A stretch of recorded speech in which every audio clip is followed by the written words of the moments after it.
All right, we're going to start. Welcome, everybody. It's an interesting time in the world right now, to say the least. So, who wants to talk politics?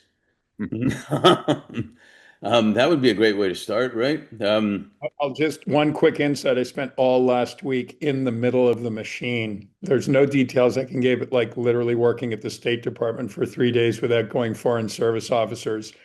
So it's the only time in my life I've ever worked with a client in the midst of their own ongoing global crisis. Mm. Wow. Do tell. There's nothing much I really can tell except that it's an interesting thing to talk to, as I say, someone in the machine room about the machine and what's going on when what's going on is changing by the very hour. Sure. Some of them, If not minutes. if not minutes, and I mean, it was like a night and day project all week. And as you might imagine, some of them might agree on what's happening and many might not. And yet their job is the engine room, regardless. Yeah. Welcome to the armed services, too. Well, that's true and not true, as we had the senators say that you have to abide by the law too. Yeah, well, a lot of people saying you have to abide by the law and stuff. All right. Well, with that note, I guess we'd start off there. We should all send positive energy and prayers and all that wonderful stuff to all the people that are doing that their duty is that they've been called upon and that they're safe and their families are taken care of, etc. I certainly know a lot of people in a number of the countries in the Middle East, some that are living there, some that are visiting, that have been trying to leave and take care of themselves. So it's interesting times would be an understatement. So with that, there's a lot of positive stuff going on too. And why don't we do some fast and furious intros of who you are, where you are, um, kind of what you do in a short version, and then maybe we'll go to a quick breakout room, get to know each other a little bit, and go from there. So, why don't we start? Since you started already, I'll go Terry, then Alexander. I'm a co-founder of the Creative Intelligence Agency. Otherwise Our known as the CIA. our engine room is the CIA. We run leadership strategy for leaders who care and Mm. some leaders who may not care as much. We link cause marketing and strategies to entertain change, a hyper focus recently in mental health and play-based learning and youth development, but leadership strategy is our core work, linking towards sometimes the entertainment space, long history in that place, but moving the needle on impact is my work. Great to be here. Yeah, and Terry and I had spent some good time at the Lake Nona Impact Summit in Orlando, which is an amazing event and incredible people there, incredible knowledge, incredible relationships, just super well done by them as usual. So, always great to see you, man. Alexander, tell us all about what you've been doing. I'm Alexander Kiven, reporter turned speech and ghostwriter from Montreal, operating in New York with my own company, usually dealing with executive presentations. But if I look at last week, that would be a good example of media. So we were preparing those outgoing foreign service officials for news interviews when they land and Mm. wherever they're assigned. Wow. That must be interesting, to say the least. Lauren, welcome. Hi, Mark. Great to see you. Good morning, everyone. Lauren Easterday. I am based out of Chicago, Illinois. I'm incredibly passionate about healthcare and making it accessible and equitable for all people. And I am fortunate to get to work with early stage and scaling companies in the space to help them bring products to market and continue to expand their reach in the space. It's great to be here with all of you. Always great to have you. You bring that positive energy to the table all the time. Um, Corina, welcome. Hi, nice to be here. So I'm actually not in the US. I'm in London in the UK. So for me, it's afternoon. And I'm originally German, but I've lived in London for a long time. And I specialize in the Middle East, especially the Gulf. So I help Mm. companies understand the cultural nuances, specifically when you look at countries like Saudi, UAE, or I also help companies that have clients from that region and want to do their marketing and their outreach much better and get their team to understand how they can build relationships and actually be really successful there. So obviously very timely, lots going on out there. But yeah, and this is actually where Mark and I met in Abu Dhabi. We did. We talked before, and then we met over some a snack and whatnot in an unbelievable museum they have there in Abu Dhabi, which is great. Met your son too, who's really cool. And Karina is highlighted this week on the Leaders Who Care podcast, so you should all watch her videos. And she'll send you an autographed copy like later on that. Thank you. Let's go to Denise. You surprised me. I'm usually later in the sequence.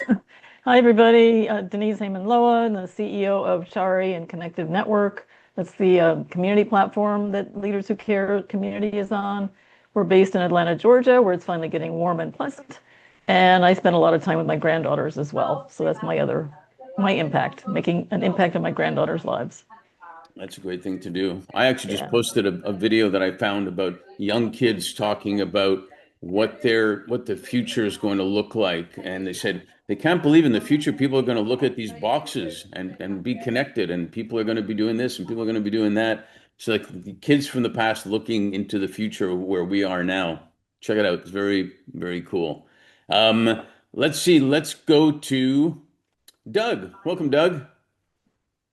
Hey, Mark, can you hear me okay? What'd you say? Yeah, don't play. Sounds like a hockey guy would do something like that. For sure. Doug Cornfield here, and I actually have his name is actually Dave Clark, but it's listed as his son Trey Clark with me today. There you Dave go. and I, and he's picked. If you're not familiar with this man, he's pictured off to my left shoulder. He's the only professional baseball player that ever played on crutches. Amazing life story. There's so Oh. much more to it. But Dave and I put together sports camps for kids with disabilities, and I get to highlight him as basically a hero that overcomes so much to go so far. It's an Olympic coach, Atlanta Braves coach, all those kind of things. But as a father with a child born with no arms, I get to present him at these events that we do that are completely free for families. And we partner primarily with baseball teams, although to make Dave's story even more unbelievable, he played ice hockey in college, even though he couldn't skate, and he's called games all the way up to the NHL level. So it's an amazing story that I get to present to these folks that are dealing with all these challenges. But we give them an incredible fun day playing baseball or hockey, and we can do all sorts of other events. So that's what I do with Disability Dream and Do.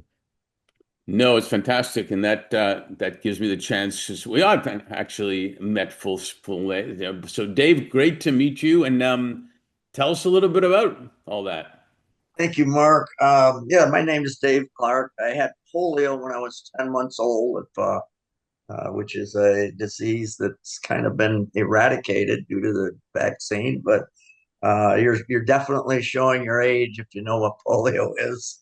But I had polio at 10 months of age. I was taken from my parents and put in what they call a reconstruction home at 10 months old for a year. My parents didn't get to have me. My mom visited. She told me a story about that broke her heart. She said, when she come to visit me, I looked at the nurse as my mom, and I would run to my mom, not recognizing this stranger that was really my mother.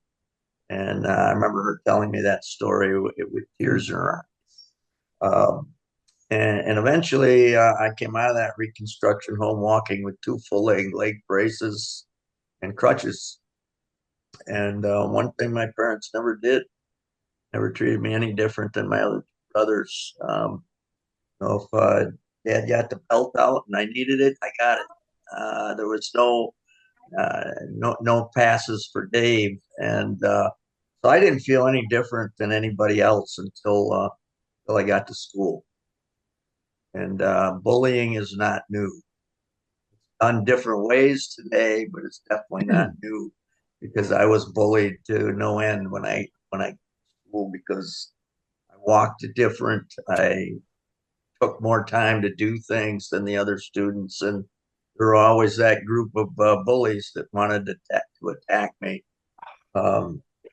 I got to be made to feel different. And I'll tell you one quick story that really changed my life and ultimately probably led to what Doug and I do today, along with another Dave who has an incredible story as well. The first grade teacher announced a walking field trip to the local fire hall, and it was about 5 blocks away. All the kids in the class were ecstatic because they were going to get out of class that day. No books, no reading. They were going to get outside. Everybody was happy. I wasn't.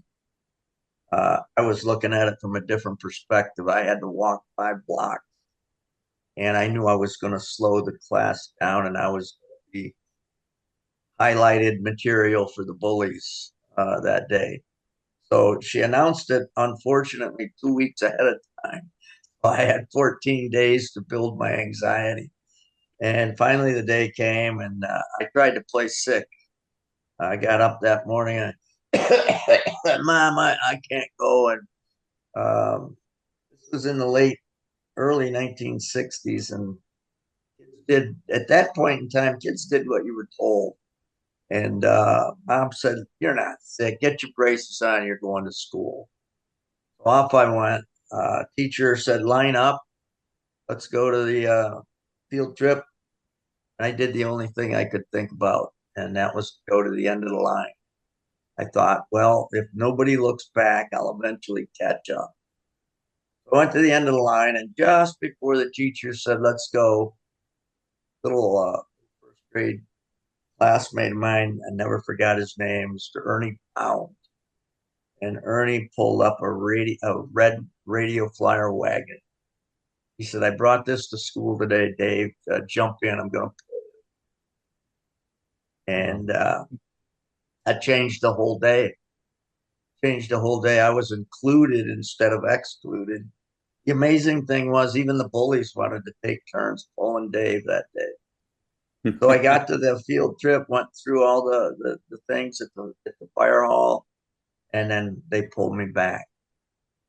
That little act of kindness by Ernie, by the way, Ernie's family left the school district. I never saw Ernie again. But when a local sports reporter came and said, "I'd like to do a book on your life career," I highlighted that story in the book because it certainly uh, it proved there's goodness in the world to me, and I think ultimately that certainly had an impact on me that carried over to what Doug and I do today. Well, And let me I'll let Doug interrupt. Let me finish that interrupt. story quickly.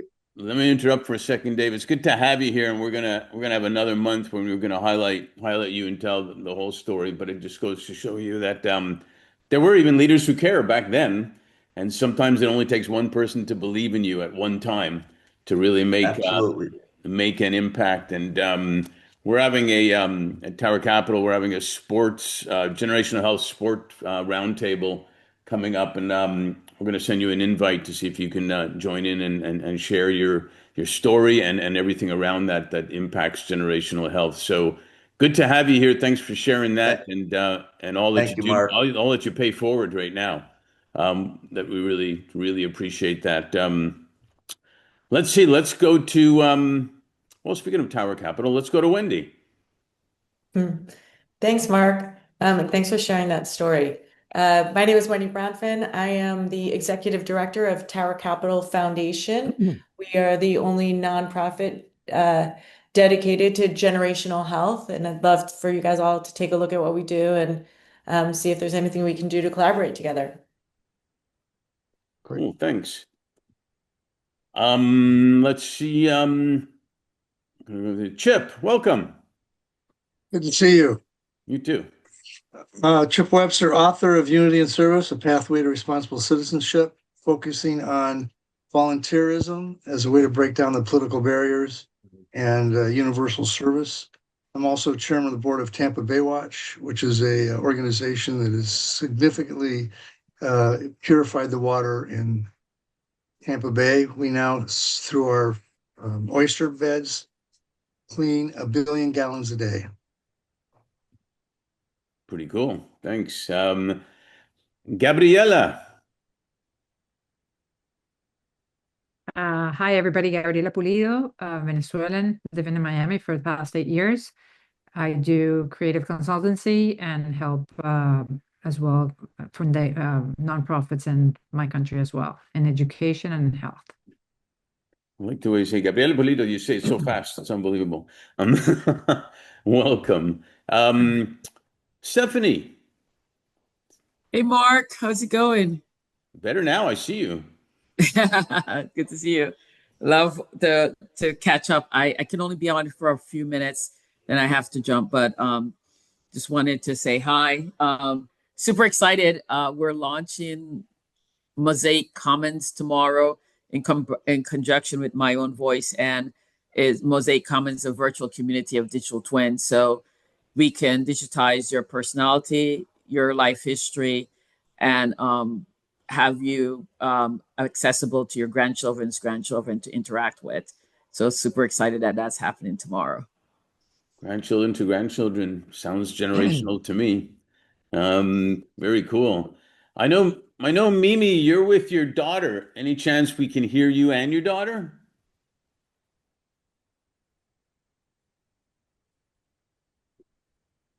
There's Hi, Mimi. Mike. Hi. Hi. So she's already go to bed. She already went to bed. But hi everyone. I'm Mimi Ishio from Japan, Tokyo. As founder of Wingstone Foundation, we are committed to protecting life by supporting initiatives related to the environment, animal welfare, and education for children. And I'm happy to be here.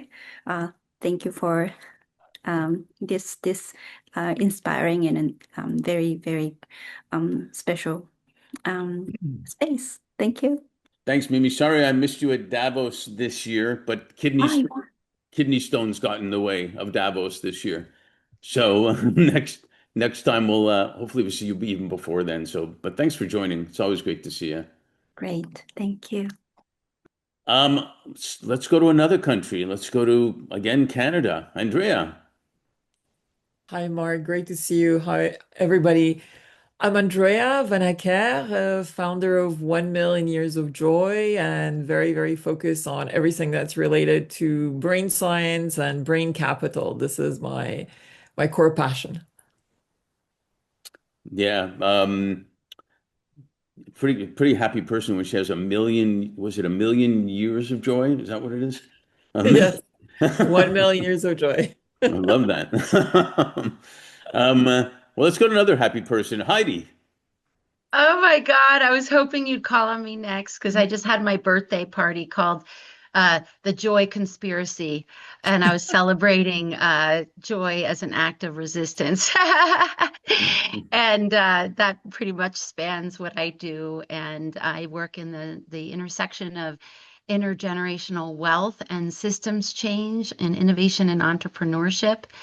And so I've been stewarding families and intergenerational groups, as well as companies and individuals, to dream up a new world and then go design it and aggregate all the beautiful tools and pieces we're all doing. So I'm happy to be here. This is such a beautiful space. Everyone here cares about kids, which is my people. So thank you. Yes, they are the people. There's no doubt. Sarah, hi. Hello. Long time no see, Mark. I know. Not that long. I wear two hats. One is I'm CEO of Spacebridge Partners. We are raising funds to send missions organized by universities and nonprofits to space. And the other one is a consultancy. I've been in consumer products for over 20 years, and so I help small to medium-sized companies with their sales teams, licensing, and product development. I know in the previous year in Lake Nona, Jeff Bezos was talking. They were talking about Blue Origin and sending leaders up into space to get a different perspective. And somebody yelled out, "And why don't we leave them up there until they figure out the answer to what has to happen down here?" So maybe we can nominate people to be sent to space and determine when they come back. That needs to get thought. I have a few people on that list that I don't think I need to really have come back. On that positive note, so let's go, Neil. Hey, man. Hi, how are you, Mark?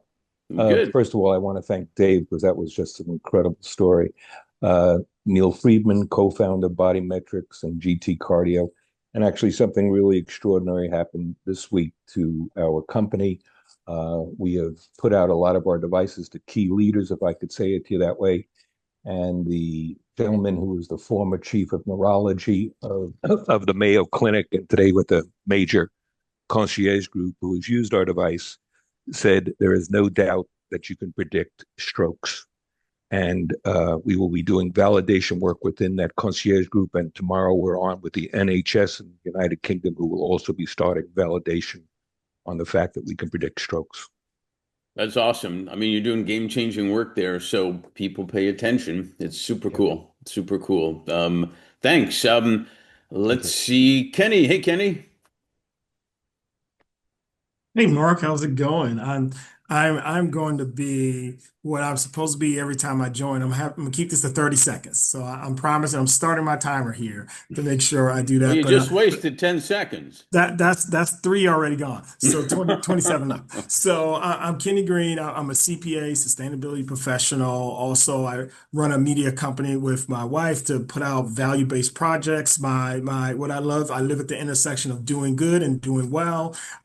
Two plays that are opening right now. Well, one is opening now. Joe Turner's Come and Gone, which is on Broadway, and Buena Vista Social Club are the two Broadway plays. Happy to talk to anyone about doing good in media anytime you want to talk. So that is my 30 seconds. Next time I'm in New York, which is coming up soon, I'm going to get some kind of deal on the tickets for the shows. We know how to look out for you, Mark, of course. Nice. It's great to see you. Say hi. All right, my Carolina hockey buddy that's probably really happy about what's happening to the Panthers this year, but after two Stanley Cups, what do you got? David. Good morning. David Swintoski, founding managing director of Dunning Capital. We're a boutique strategy and investment banking firm for lower middle market companies. So we work in the industry of great people. That's how I met Mark. Mentoring a female CEO out in California. Introduced us. Thank you, Katrina, wherever you are. And working on some cool projects now. We've got EV charging site development that's taken off full force with some really neat partners, and selling basic industries companies too, but always like to work with impact companies when possible. Yeah, well, you might have a shot this year for the Cup since the Panthers are probably not going to make it, but got to give others a shot. It breaks my heart the Panthers are struggling. I'm sure. We'll move on from that. Joan, hi, Joan. Hey, Mark, how are you? Glad that you're better from your stones. Yeah. I'm in New York and in the sphere of global real estate advisory, and one of the places we've been bullish on is Dubai. Maybe we're a little less bullish on the Middle East in terms of real estate nowadays, but New York is still going strong. But for fun, I'm backing the United Nations Hospitality Committee, and that's what I support in terms of my philanthropy. I've actually heard this could be a great opportunity for real estate in the Gulf right now because of what's going on. So you might want to look at that the other way around. I'm sure No. Karina would agree with that. Sure. So yeah, welcome. I should be in New York soon. We'll have to get together and stuff. Absolutely. Stan, welcome. Yes, would love if to see you when you're in New York. New York based, Stan. I am the CEO of United Metal Recycling, a recycling facility in Irvington, New Jersey, as well as RecycleGo, a sustainable recycling blockchain company, as well as Synances, a supply chain resilience platform using AI and quantum algorithms. Right now we are mapping critical minerals, and I'm actually having quite a few calls, speaking of the Middle East, with petrochemical majors around supply chain resilience and supply chain visibility. Having quite a few conversations right now with those key stakeholders in the Middle East right now. We are able to map out essentially supply chain disruptions as well as predicted secondary systemic effects to give them visibility in terms of strategies. But glad to be here. Glad to be hanging out with all of you amazing impact makers. Well, you should connect with Karina, and if she can assist you on your relationships in the Middle East, and her colleague Ari too. But connect with Karina, and I think she knows all about how to do business in the Gulf. Oh, fantastic. Let's definitely. And I can put you together if you want, or you can do it on the community, or you can do it on the chat here as well, whichever works. But go for it. Let's see. Arnaud, bienvenue, monsieur. Hello, hello. Yes, I'm very happy to see you. So, my job is to help leaders to get into coherence with themselves through heart leadership. And actually, we are launching next week the book Heart Leadership from Coherence to Impact. So, like a beautiful birth coming up. A beautiful birth. Next. Nice. Is there anybody I missed? Because I can't. I'm trying to see everybody here. There's so many note takers and somebody. You missed me, Mark, but I'm talking in a bit, so That's I'll why I be missed really you. brief. Yeah, okay. No, exactly. So what I'm going to do is get everybody into a quick chat breakout room, get to know a few people a little bit better, and then we'll come back to Adam Fraser, who's got a great story as a featured speaker, and then and share what needs, opportunities, whatnot everybody had that others can help with. So hopefully this goes. Hopefully you don't get stuck one person with three note takers. If you do, just control the conversation by yourself, and we'll go from there. So here we go.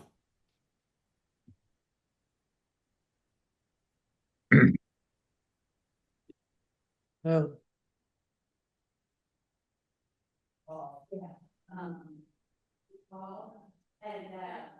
I got lost in the breakout room. I didn't go. Was I supposed to go? Oh, you're going. I think you're going. It's still putting them out there. Oh, okay.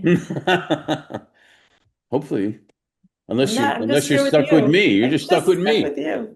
How did that happen? That was the best thing ever. I don't know, and I feel lucky. Do you want me to Should put we you in a stay breakout around? room, or do you want to chat? Whatever you want. I'm happy to chat with you. Okay, let's chat. What do you want to chat Well, about? well, before I chat with you, which I'm happy to do, should I be in a breakout room? It doesn't matter. Okay. Yeah. How are you doing? I'm doing good. I'm doing good. It's busy, trying to combine the searches and the tower and then all the stuff going on, et cetera, et cetera. So we're going to try to figure out how to maneuver that a little more effectively, because there's a lot more I can do with tower in a lot of different ways. So we're talking about that. So, but I'm doing good, and once I got over the kidney stone thing, that was like I didn't even know that happened. I'm so sorry. Yeah, and there's one more I got to address. That's in the other kidney. God decided to have one in each kidney. That's very Whatever. symmetrical of you. Wait, so I thought you were not planning to go to Davos this year, but then you were, and then that got in the way. Yeah, I was joking with people recently. I guess I'd call being spiritual versus religious, but you know that expression, God works in mysterious ways. And Yeah. I kept going back and forth. I should go to Davos. This one wants me there, and that one. There's different people I want to meet, and all that. But I really don't want to go to Davos. It's just a pain in the neck. And da, da, da, da. So I went back and forth and back and forth. So God decided He'd give me kidney stones, so I wouldn't have to make the decision, and it was done. Okay. And so the I love the term JOMO, which is the joy of missing out. That's new for me. I'm going to use it all the time. Yeah, and it's you know, you get over the anxiety of you're missing out on stuff and everything, and so you don't, you know, you don't have to worry about, oh geez, I wonder who I would have met this time. I'm going to miss meeting this one and that one and that one. You're late. Um and That and makes you lucky to get to be with us. yeah, you're lucky. It's a lucky late, I guess. And so but I'm excited about the roundtable's coming up. We're just going through a lot of the people that we're going to invite for the sports one and everything. And I Is that still want to, April? yeah, we've got to finalize the date, but there's some great people. And it's still something I want to talk to you more about too, about, we've talked a little bit about it, but there's so much I think I can tie in with the different platforms fund to what could happen in the foundation and what can happen in the council. Yeah. That would be an omni win for all type of thing, because of how to engage different people for different things that lead to other things, if that makes sense. Yeah. Well, I want to say hi to Roberto for It's sure, okay. but He's I'm just such a hanging big out. fan. I can't let it, I can't pretend. But Mark, maybe could you and I schedule 30 minutes? Like I know you have tons of free time, like today or tomorrow, because I would love to tell you how we are repositioning Hmm. So the let's do strategy it. and the plan for Tower Council. And I think it will it and then so I have a couple things. One, I'll tell you all about that. Two, I have an ask of like I got to bring in donors. Yeah, And no. So how about first thing tomorrow morning? um first thing for you? I start at 6 a.m. my time, so that's 9 a.m. your time. I know I can do that. I can do that, math. Wow, you're so fast, Mark. The last time that I asked you for a like a meeting, you gave me like 6 months from now. That's not true. I'm in Brazil. I've been traveling, flying overnight. You know you know how things are. So, anyways, good to be here. Apologies for being late. It's 11 here. No, it's 12 here. 12:07. In Brazil, right? It's almost 7. That's right. So I'm talking, I can do 9 a.m. tomorrow morning, your time, Wendy. Done. Done. As long as that's comfortable. I don't mind if you're drinking coffee and haven't done your hair. Yeah, well, that's good to know. There's always one smart ass in the group. Unbelievable. Can you send me an invite? I will do that. Yes, I'll do that. Okay, cool. Have you been to Roberto's gallery? I think I first saw Roberto's work many years ago in East Hampton at a Quite gallery possible. there. And I think I remember everybody in town taking credit for bringing you there. You know. But Roberto, I'm based in New York now. I'm at our office at 57th and 6th, and I live in Dumbo, Brooklyn. I'm married to a photographer who doesn't hold a candle, but he's very, very likable. Well, it's good to know because Well, you're married to him, that he's likable. then you're in luck, you know. Yeah. I'm in Brazil now, coming back tomorrow to New York City. I've been traveling around. I have a show coming up in Venice it opens up in well, just over 4 weeks. So Fabulous. the Biennale is coming up, and the show that's coming up for me is together with Horst P. Horst. I don't know if you know who he is, the famed fashion photographer, and it's right across from Piazza San Marco on Maggiore Island, and there are a couple of foundations, couple of things. So that's one of the, I mean, in terms of size, it's not the biggest, but it's certainly one of the most important ones that I've done in terms of who I'm presenting it to. So it's very exciting. I'll be there for 3 months. I'm moving to Venice for 3 months, for that matter of fact. Really? Yeah, and I'll be commuting. You mean Venice, California? Yes, of course. So be closer to Mark. You're moving there for three So months. Wow. yeah, so it's a longer commute because my children live here in Brazil. I have 14 and 17, so for me, up and down, it's easier. It's overnight. Uh, Up down while you're crossing time zones is a bit more complex. So we'll see. It's just 3 months. Another complaint. It's nice to be able to do that. So, Is New but I'll be York there. So the whole gallery was moved to Venice, actually. from New York? Yeah. So you're The moving out of New gallery, York and the gallery's moving out of New York. Will you come back? yeah, yeah. So, well, it's a very good question. So the gallery in the city has been around for 25 years in the city. So it's the longest running show in the city. With my family moved to Brazil and the foundation, basically expansion in various ways, I feel that my time can be best spent not so much in a gallery in New York City, which requires time, energy, and everything else, but spend it a different way to bringing through my foundation. I have an IMWAL foundation, bringing knowledge of the world that we live in to the world that exists around us, and basically reminding everyone that we're actually part of the same system. So the IMWAL Foundation encourages everyone to look at the world around them with different eyes, and for them to be enchanted and reminded that we only have one single planet. And funny enough, yesterday I was talking to my children, which are 14 and 17. So Theo, I asked him, if you're gonna give me just one word, what is the most important word in the context of us? So he took a couple of minutes. He said, well, Earth. I said, wow. He said, without Earth, we're not here. Nothing is available. We disappear. I said, wow, Theo, I'm going to talk about it in Venice in front of a lot of people. So Maya, who's 17, asked Maya, what is your most important words? And she said, happiness. Oh. So I said, you know what? I'll make these two words the most important words that I can think of, because you have to have a planet to have happiness with. And to have a planet where you don't have happiness on, it's terrible. So that brings together the context of economies, sustainability, resilience, It actually conservation. brings the most important words, two words, is generational health.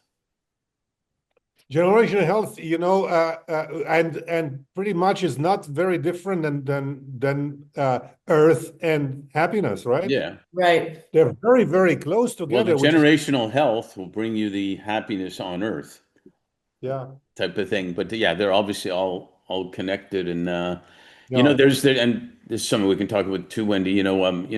Things like art and music and sports all contribute to generational health as well Yeah. in a major way. And that could secure other investment. It can secure other exposure and things of that nature. So might be an idea to do an event even when Roberto comes back at his gallery. Yeah, it would be If so great. if I it will not be this year, but what we can do an event in Venice without a doubt. I'm there for the 3 months, and I'll be happy to host all kinds of events from the 15th of April until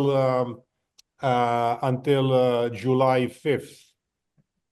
That's when you'll be in Venice, or you're going to be back? That's when No, he'll I'll be be in in Venice Venice. for 3 months. Is And for a matter of fact, on Friday, I'm meeting one of the directors of the World Health Organizations. I'm going to have lunch with her at the National Arts Club in New York City, and with my dear friend who is a chief of Mount Sinai, who put us together. And they're going to host an event, because the idea is, it's very much, it's about the WHO plus arts, healing arts. So that's a Yeah, very important. let's talk about that, because we can probably do some stuff together there, Roberto. yes. Yeah, Yes, we yeah. can. So I'm I'm sorry. meeting them Friday, and I'd be happy to share some of that information with you. All right, Okay. what do you got, Gabby? I'm so sorry. I was in another session. I was interrupted and put back here. I don't know why, but Because you needed to come to a better session. That's why. I have no idea. Thank you, Roberto. You were You should have had a 60 seconds warning for that. oh my God. I don't know. Okay. There So we go. Andrea, I'd like to introduce you to Roberto, and Roberto, I'd like to introduce you to Andrea. Delighted. Oh my God. Back, So everybody. happy to see you. I hope that was fruitful and we didn't cut you off too fast. Any special comments anybody wants to make? Positive. Andrea's my sister for everyone involved, guys. Yes. Mark, this was way too short. Well, if we have time, we can get you back in a breakout, or you can do your own breakout later. But that's good news. If it was too short, it might have been interesting then. Any comments? Anybody? Any big surprise? Any joyful moments? I learned that only 10%, less than 10% of our health outcomes are down to genetics. Did I express that right? Yes, that's correct, Yeah. Adam. Is that true? Yes. Yeah, so we have massive Can you influence unpack that? over. Can you unpack that a little bit? Less than 10% of our Yes, what? research is showing that basically lifestyle factors in terms of how we manage stress, how many hours of sleep we get, what we eat and drink, basically, those have massive impact on what shows up basically in terms of potentially disease in the future. And the reality is that actions that we take today will only potentially lead to outcomes in 20 years, or more. So often we feel the dread of certain genetic markers or factors, but the reality is that we can take more control than we think over our own health. So And that was Wendy, something we shared in our breakout room. that's awesome. And Wendy, now you can see why I'm securing Andrea to come to do some stuff with Tower Capital. And Oh, that's exciting. Nice to meet you again, Andrea. Very nice to meet you as well. again, okay, cool. Anybody else? Last comments before we give it up to Adam? Gabby, are you talking to Yeah. me? Yeah, no. It's great to know. Service to the Fifth Element platform. There's the Heart Leadership Index that I was talking about. There's the link, and so I'm going to take the test for that. But everybody in the platform can join that. So yeah. Well, did sorry, I had to Arno jump did out. Ar I did jumped out Arno did he pay you extra for that publicity or No, what? actually, I was really excited, and I was everybody. You can join it through the platform. So Exactly. On the It community. was the love that made her share. Of course. Our all you note has need, such and good all you energy. need, He's like, take it, and all you take need is, it. and all you need is love. Somebody should make a song about that, Mark, Yeah, my takeaway was when somebody says get a room, if it's anything like that was a great experience. I'll take it all day long. Okay. And just to reiterate that if you do go to the leadership care community through Fifth Element Group, there is that you can go and get on for free. Arnaud's whole platform and on Heart Leadership. So check it out on Fifth Element's community for leadership care. Thanks, Gabby, for that public service announcement. That was fantastic. Next time, do it in Spanish. No hay ningún problema. Y además podemos hablar perfectamente con Gabriela. Oh. All right, show off, Arno, show off. All right, I am super delighted to introduce you all to somebody you probably met him already, Adam Fraser, who's got a super interesting background of corporate, of sports, and how sports impacts the world, and now climate. And so I'm not going to waste time introducing you, Adam. Take it away and tell us a little bit about your story and then what you're doing now. Thank you, Mark. I'm not going to do slides or anything here, Mark, but I'm just going to request the ability to share because in a couple of minutes, there's a couple of pictures I will show if that works. If it doesn't work, that's fine. No, you got it. I'll start today with a question Don't need to jump in the answer. I'll paste it in the chat. Feel free to guess. This is a group of intelligent people who may well know the answer, or certainly high achievers who will have, Claude co-work pull it up for you as I talk. So it's not a quiz. It's just for fun. But curious what people would think. What percentage of global philanthropic capital go towards climate-related causes? And then I'll digress, as Mark said, and tell you it's kind of crazy that I'm sitting here talking about climate, because climate is not what I was supposed to do. This was not my dream job. I feel like I already had my dream job. A lot of people on these kind of come to them and find them, and I already did that. I spent the best part of 20 years working in the world of sport. I started as a journalist. I covered World Cup finals and Olympic Games and everything from ice hockey in Slovakia to NASCAR in South Carolina. I actually wrote primarily, I did cover what happened on the field or the pitch or the court or the rink, but I primarily wrote about the business of sport and its social impact. And as I've discussed before with Mark, this was a time when if you pitched an editor a story about the social impact of sport, you were told, no one cares about this, which I'm glad to see, and it's reflected on this call, has changed. Via a series of commercial and philanthropic roles in sport over the years that followed, I ended up the chief executive of one of the largest philanthropic funders of sports-based youth development in the world. And we already heard some people talk about the power of sport to do that. The Laureus Sport for Good Foundation was founded under the patronage of Nelson Mandela after the role he saw sport play rebuilding post-apartheid South Africa. It's raised and deployed it now must be close to $300 million in 50 countries around the world. And it supports projects that use sport to achieve outcomes in education, employability, gender equity, racial equity, mental health, and so on. As so many people here know, sport's one of those areas that just has the most powerful ability to engage youth you could ever find. Laureus is backed in a very real, tangible way by a lot of the world's biggest athletes as ambassadors, board members, donors, etc. It manages, Naomi Osaka's philanthropy, for example. The first group of those athletes announced now 26 years ago included everyone from Martina Navratilova and Boris Becker in tennis to Franz Beckenbauer and Bobby Charlton in soccer. I say in football, I'm from the UK, although I'm based in New York now. To people like Edwin Moses and Nadia Comaneci. And I mentioned Nadia last in that group because the most recent ambassador announced by Laureus 2 weeks ago was Simone Biles. So there's a nice gymnastics legacy there. Yeah. And I was very lucky because I spent my time engaging with them all on how to use their platforms, their influence, and their money to change the lives of now 7 million kids around the world. Another digression. This is where I'll try and share screen. Lionel Messi first played in the World Cup in 2006, which was also the first I covered as a journalist. He finally won the World Cup in 2022 at the 5th attempt.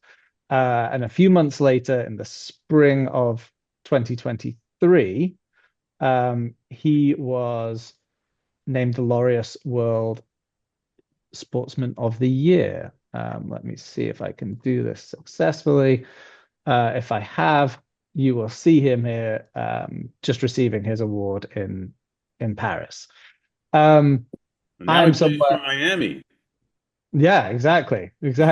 I'm somewhere behind the camera there with a glass of champagne, and I'm running a major organization deploying tens of millions of dollars per year to community work that I care deeply about and kind of continuing the legacy of President Mandela. So life was objectively pretty good in that moment, but a few thousand miles west, it wasn't as good because that was the summer as we were celebrating in Paris that Canada was hit by some of the worst wildfires in history. More than 6,500 fires destroying 71,000 square miles of forest. So that is an area larger than the whole of England where I grew up.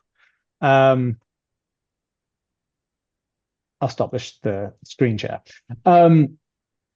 So as I was sipping champagne and hanging out with athletes in Paris, and then my daughters were stuck inside our apartment in Brooklyn because the smoke from those fires was drifting down over New York and much of the East Coast, and the air quality was so bad they couldn't go outside. And that's just the air quality that we see. That's not the 3 billion tons of CO2 that were emitted by those fires, which just goes, colorless, invisible into the atmosphere, warming the planet. I always think how helpful it would be if we could see carbon dioxide and methane and other greenhouse gases in terms of people's perception of this. But at the time, I was thinking to myself, as I'm at that award show in Paris and as my kids are stuck in our Brooklyn apartment, like, when they ask me what I did about climate, am I just going to say I was like having fun working in sport, much as I love that world and its impact? So this isn't just a story about athletes. It's more about need and opportunity. And briefly, and many of you will have heard this metaphor before. It is a story about a bathtub, a hypothetical. No, that's not the word. A metaphorical bathtub. The water in it representing greenhouse gases floating around in our atmosphere. The flow from the tap is us as society adding something up to 50 billion tons of CO2 every year. And it's pretty simple that if your bath is going to overflow, you need to turn off the tap very quickly, which in this case means decarbonizing. It means we stop emitting fossil fuels, we drive electric cars, we fly with sustainable aviation fuel, we power our houses and businesses with renewable energy, we abate methane emissions, we change how we do agriculture, we do all sorts of other things that have been very well laid out, and are not easy, but they're not impossible. But if we're optimistic and say we've done it, the bathtub is still full of water. Like CO2 in the air takes hundreds of years to break down. Methane is faster, but even if we turn off the tap, just from a CO2 perspective, we have to find a way to drain the tub. A lot of people don't realize the UN's climate models, the IPCC's models, bake in about 10 billion tons of carbon dioxide removal from the atmosphere every year by 2050. That is just part of the equation. I said before, like, it would be helpful if we could see that. That is the equivalent of 50 million blue whales in terms of mass floating around in the atmosphere above us, and we need to remove them every year. So this is a solution that in many cases doesn't yet exist and requires billions and billions of dollars that are not moving to it to scale. That's the need. The opportunity comes back to my question at the start. You guys did very well in terms of your guesses. I hear people say 20%, 30%, other ridiculous statistics.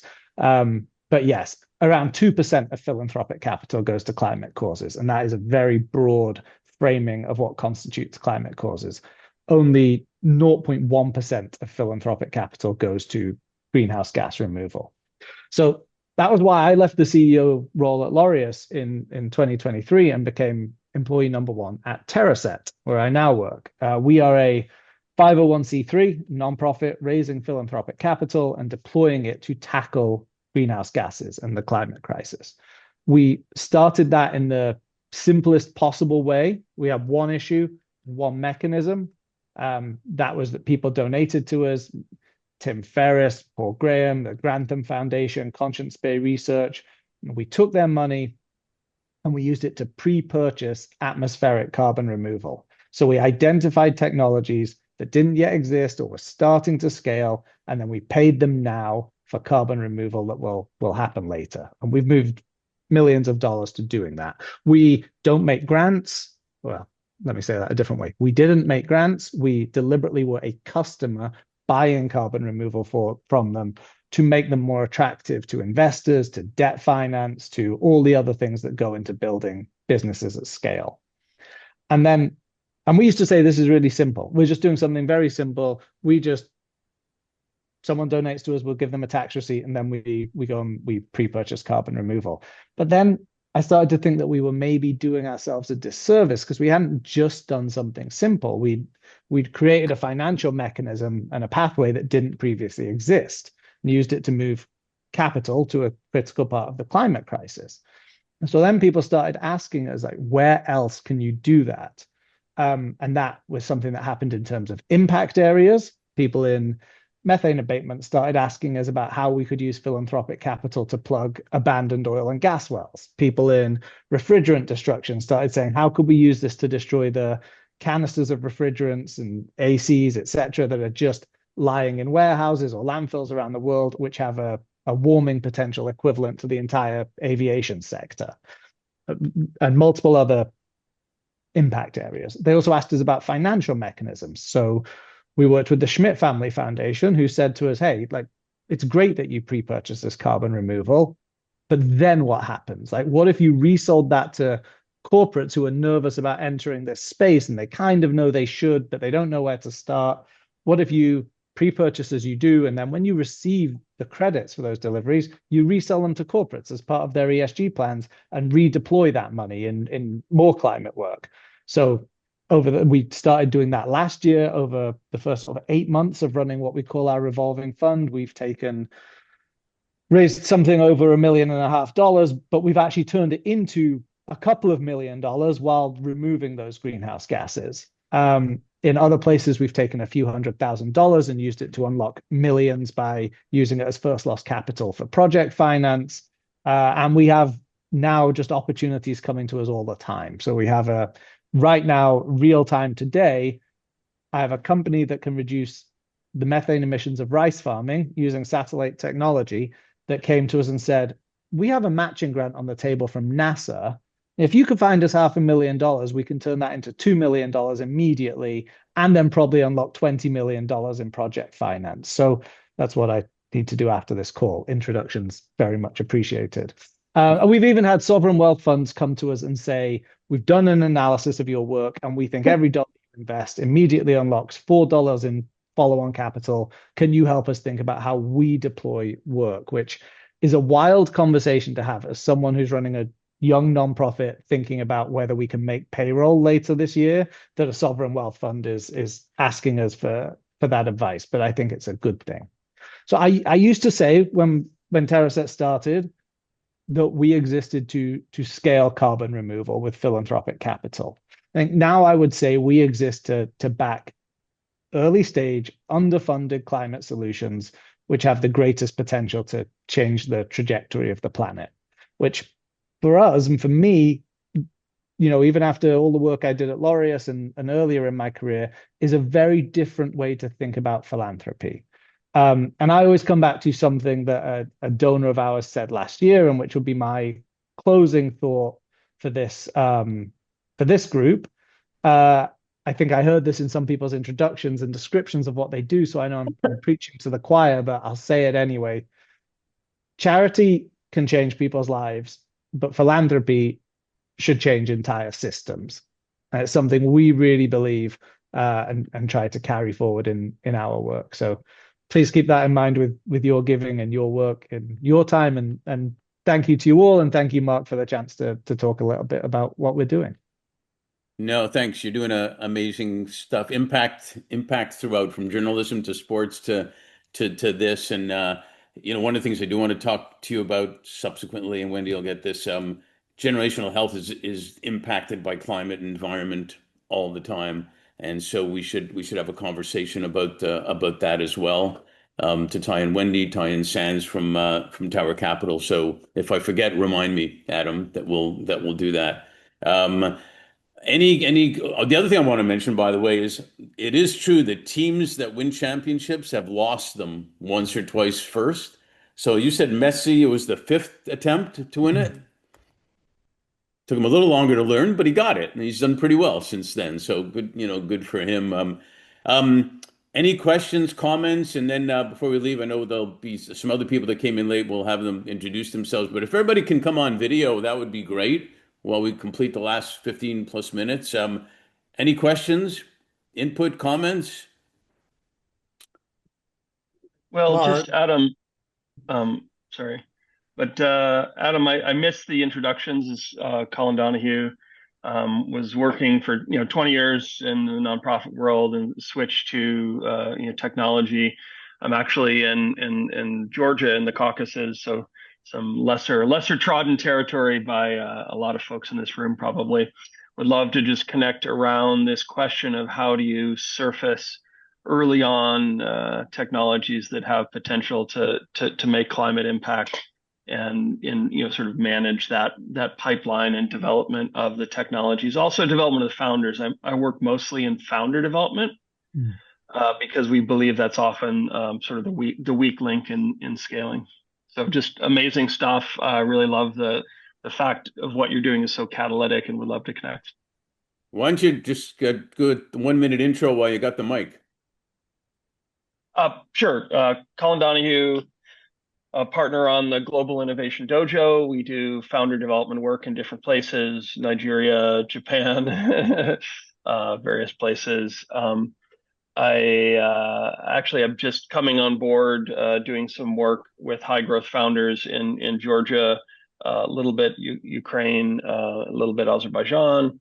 Have eclectic interests and now focusing a lot on the founder early stage startup side and a bit the capital side, early stage capital. So we do a conference in May that has a VC retreat and startup showcase and stuff like that. So very much in the startup side of things from areas that are not known for startups traditionally. Yeah, and he's talking about Georgia, the country, by the way. Just FYI for everybody. It's great to see you. And if you want to see a full feature on Leaders Who Care, Colin Donahue is featured on Leaders Who Care also. So it's great. It's great to see you. Any other comments? Input? Can I ask Adam a quick comment, a quick question? Alex, and then Roberto. Yep.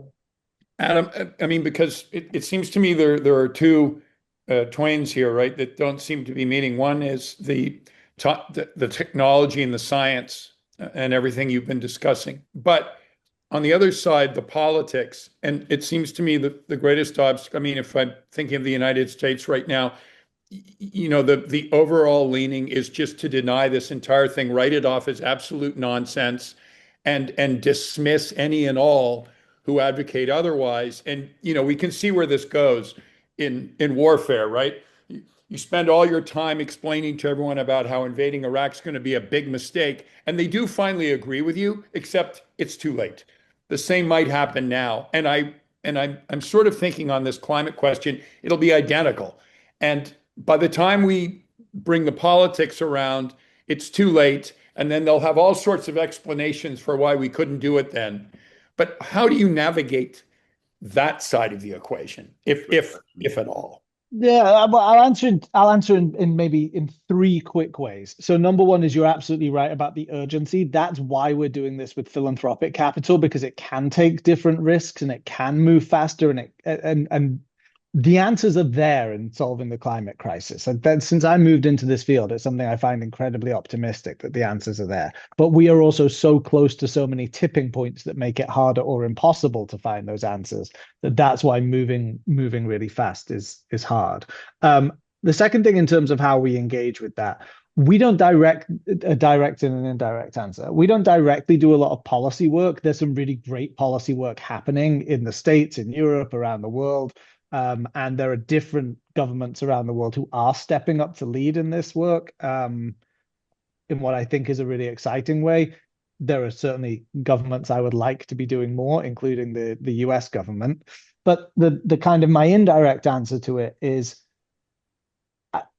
without question, I would like the federal government in the US to be tackling the climate crisis head on, as it was moving towards previously and is not now. But whatever the government is, or whatever the government is in the US, let's say, to solve the climate crisis is a global effort, which means we need to work with democracies that are leaning left or leaning right. We need to work with hereditary monarchies in the Middle East. Like, we need to work with so many different political systems and backgrounds and leaders that, to me, it really is a global question of like, how do you put this as more of a priority for all of those people? And anytime it's not on someone's agenda, I agree with you entirely. This is something that we'll look back on. But I didn't talk about this, but in a previous role, pre my time at Laureus, I worked for an organization where Tony Blair was our chair. And talking to Tony, he used to always say the problem is, in politics, we're only thinking about the next electoral cycle. No one, like, it's hard to introduce bills around stopping smoking because you won't get any credit for it. There'll just be health benefits 20 years down the line. And I think climate follows a lot of the same pathways and challenges. That's the same problem with why should I plant a tree? I'll never see it grown all the way. That's ridiculous. But maybe you And turn yet, the conversation. Hang on one sec. Maybe you turn the conversation towards not arguing about climate change and all that, but talking about how it impacts our health and everything like that, and then go towards that. That might be another way to go. Roberto. Yes, yet in Greece, they've been planting olive trees for thousands of years, knowing that they will never collect any olives from them. So it is possible to do something about the future. I mean, the showing of those elements do exist. So as an artist, what I've noticed in general, that most people do not take time to look at things, to observe, or to contemplate the beauty that's all around us, that's given to us, that's free to us, to our viewers, right? On a global scale. So the question that I had, Adam, was how full is our bathtub? That's number one. And how can we visualize it in a way that it can make a difference? It doesn't matter where you are. And the third thing is, if somebody tells you that we don't have enough time, what I tell people is to try to hold their breath for about 2 minutes, and then all of a sudden you understand the equation of time, CO2, oxygen, and our abilities, you know. So those were my three thoughts. Yeah, Roberto, to answer that in a couple of ways, the challenge we have, you've summed up part of the challenge we have in your question there in two different ways. Number one, as I said, these gases, greenhouse gases as a whole, a lot of different parts of the climate crisis, the effects are, the gases themselves are invisible. Like, we do see the effects, right? We all see the effects of climate change and global warming, but the gases themselves are invisible.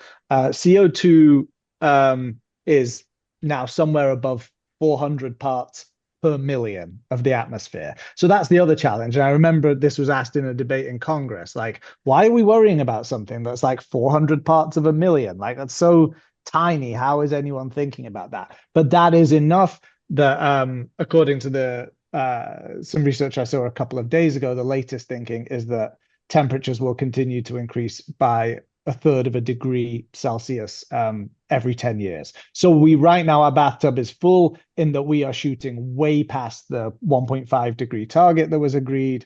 The question is, like, how much we overshoot it. Do we get to 2? Do we get to 3? And what are the potentially catastrophic effects of that? And how do we mitigate it and pull back? And in terms of how we visualize it, yeah, that to me is the biggest, a huge part of public awareness. I come back to that stat around so little philanthropic giving goes to climate causes. I have a number of theories about why that is, but one is it's hard for people to visualize, and it's such a big problem that they don't know, well, where will I play a small part solving this? You know, in the same way as whatever, spending money on war or other stuff, how it affects our daily life. That's why I say maybe if we get personal on how it affects our health, people will take it more seriously.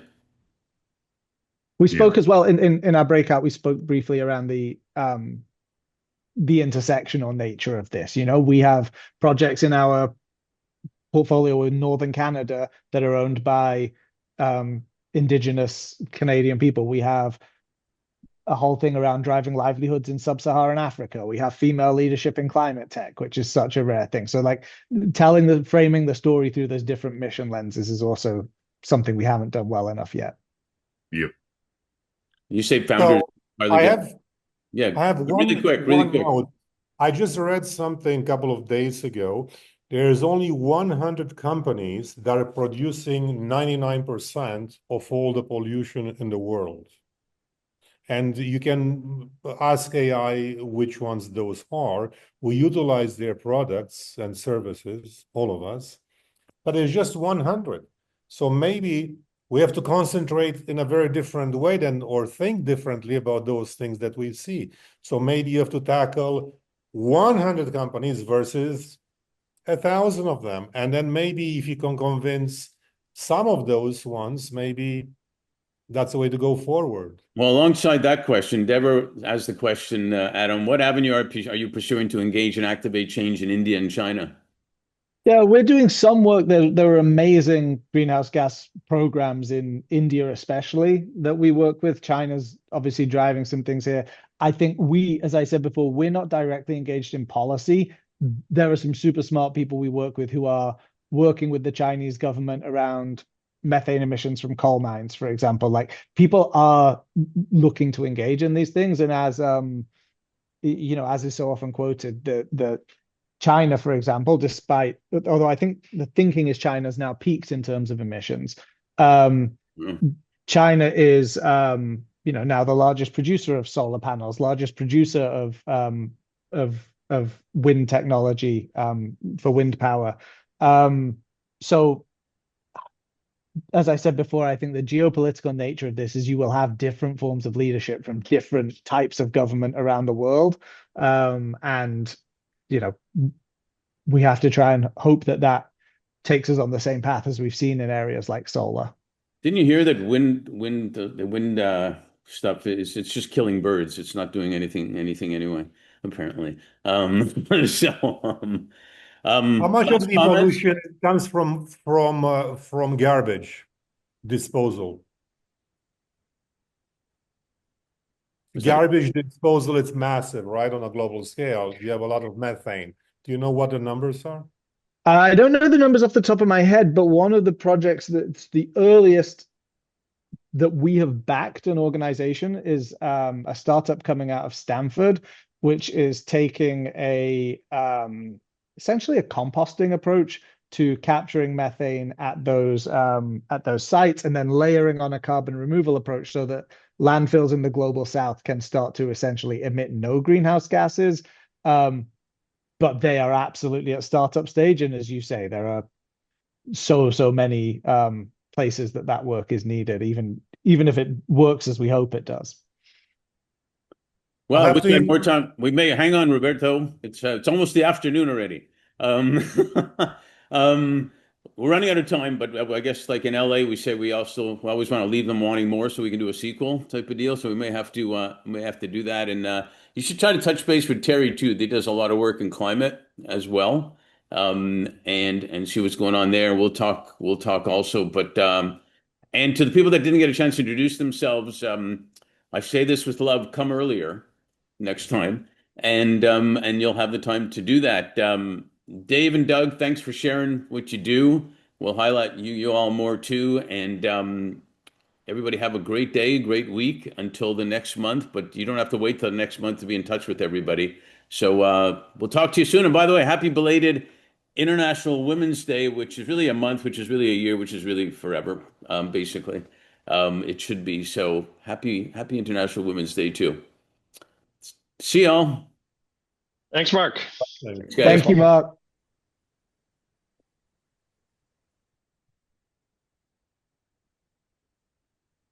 It's always the same players that come to the after party. I was curious to hear what everyone says. I know. I like to hear that too. So good to see you guys. Mark, how do I get in touch with Adam? Probably email or text.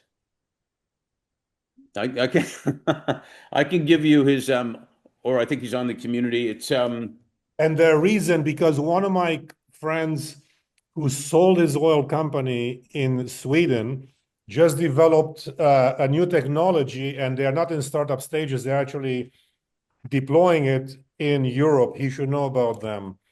Lars Jacobson, his name is. What's his name? Lars Jacobson? Yes, yeah.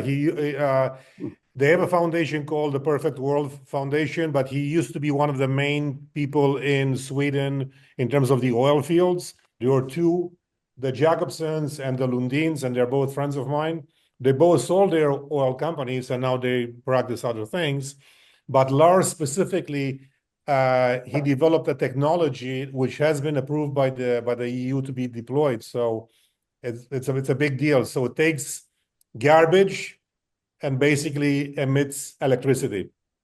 No, it's brilliant. if you want to get in touch with Adam, just I'll just tell it to you. Old school. It's Adam, Adam, at Yeah. Terraset, Terraset, Yeah. climate.org. Climate.org. Okay, thank you so much. I appreciate it. No, it's You great. look- Adam's a great guy, and so he's doing some amazing work, and Laureus is a great organization too that we're talking to also. Cool. I'm I'm gonna have to jump. Alex, keep taking care of the State Department. Quick question, because she's always referred to by almost like Cher by her first name. The woman from Montreal, is it Andrea? Andrea. What is her? I can never find her on this. I wanted to connect with her, but I don't know her last She's name. my sister. That's Roberto's sister, by the way. Oh, it is. She's the one that actually introduced me to Roberto. So Is her also named Tedesco? Vanaker. Esco Vanaker. Vanicair, like Vanaker. Cair. Yeah, I can give you her I can give you her info too if you want. Okay, that'd be great. Yeah, no, I wanted to. And also a fellow Montrealer. Exactly. One second. If you hang for one moment, I'll give you her. Oh, here it is. I'll give you her cell. I'm sure she's going to love to talk to you. I was going to give the email, but Yeah, but whatever is she's my preferable. sister. She just called me. Hang on a second. What did she call you though? Cell number is 514-576-2596. And her email is Andrea with two E's. And it's andreavanaker.com. So Andrea Vanacker. C-K-E-R, like N-I-C-K at the end of Sadovnik. It's C-K-E-R. Mark, good seeing And you. if you're going to be a pain in the neck, tell her that Roberto referred you. If you're going to be good, tell her that I referred you. Exactly. Or you can do both. She just called me, so you'll have to give us 5 minutes. So I'm going to call her in a moment. There you go. All right. Thank Mark, you good very seeing much you. for that. Thank you. Talk to you Bless guys. you. Take care. Bye now. Bye.